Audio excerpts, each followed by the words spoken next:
జయలలిత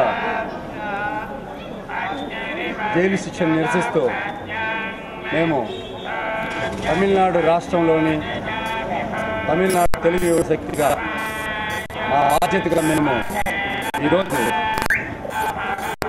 ఈ దసరా సందర్భంగా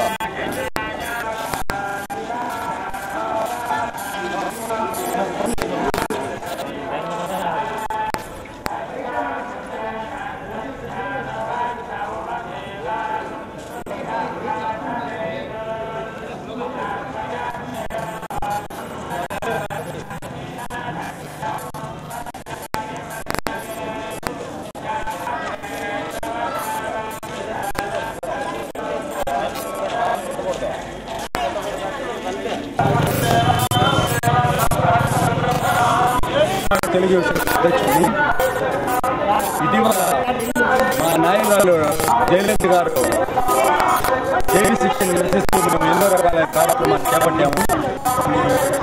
అందులో భాగంగా ఈరోజు ఈ దసరా సందర్భంగా మా అమ్మ కోసం ఈ అమ్మలకు పూజలు అనే ఒక కార్యక్రమాన్ని తిరుచానూరు అమ్మవారి గుడిలో నుంచి మొదలుపెట్టాము. ఇక్కడి నుంచి ఈ కార్యక్రమం 1వ తారీఖు నుంచి ఈ రోజు నుంచి 4 రోజులు ఈ కార్యక్రమం ఉంటుంది. ఎందుకంటే తమిళనాడు రాష్ట్రంలో ఉన్న తెలుగు ప్రజలందరికీ జయలలిత గారు ఎంతో మేలు చేశారు. వారి రక్షణ ఏమి, అదేవిధంగా వారు నేర్చుకోవాల్సిన వారి భాషని నిర్భయంగా నేర్చుకునే హక్కుని, అన్ని రకాల హక్కుల్ని కల్పించారు. కాబట్టి జయలలిత గారికి మా కనీస ధర్మంగా ఈ విధంగా ఈ ఉద్యమాలు చేపట్టాలని చెప్పేసి మేము అనుకున్నాము. జయలలిత గారి జైలు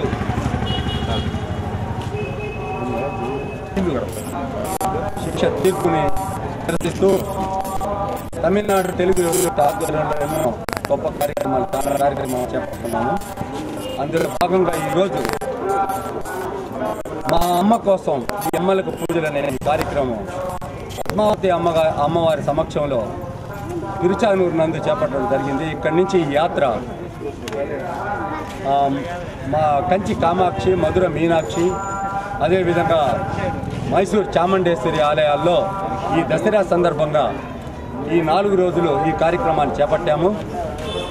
ఈ 4 రోజుల్లో ఈ కార్యక్రమం చేపట్టడానికి కారణాలు ఏంటంటే అమ్మవారు మహాశక్తివంతంగా ఉంటుంది కాబట్టి మా అమ్మ జయలలితకు అన్ని రకాలుగా మనోధైర్యాన్ని, అదేవిధంగా ఈ కోర్టు నిర్దోషిత్వాన్ని తిరిగి చేపట్టి ఆమె ప్రజా జీవితాన్ని ప్రజల్లో ఎంతో ముందుండి ప్రజలకు ఎన్నో సేవలు చేసే హక్కుని, భాగ్యాన్ని కల్పించవలసిందిగా ఆ దేవుణ్ణి కోరుకున్నాము. ఈ కోరికలో మా భాగంగా ఈరోజు ఈ గుడికి వచ్చాము. నేను మనవి చేసేది ఏంటంటే జయలలిత గారు, మేము ఏడీఎంకే కార్యకర్తలందరూ ఆమెకు 100 కోట్ల జరిమానా వేసిన ఈ కోర్టు తీర్పుని మేము శిరసా వహిస్తూ ఈ 100 కోట్లు మేము సామాన్యమైన కార్యకర్తలు, మేము తమిళనాడులోని జయలలిత అభిమానమైన మేమందరం జోలిపట్టి రోడ్డుల మీద భిక్షమెత్తి 100 కోట్లు కాదు, మా అమ్మ కోసం 1000 కోట్లైనా దండి ఈ ప్రజా జీవితంలో అమ్మ తిరిగి వెలుగొందే విధంగా భారతదేశ రాజకీయంలోనే ఒక అగ్రగమ్య స్థానంగా ఆమె రావాలనే ఒక కోరికతో ఈరోజు తిరుచానూరు పద్మావతి అమ్మవారిని కోరాము. మా కోరికను ఆ అమ్మ మన్నిస్తుందని చెప్పేసి మేము చెప్తున్నాం.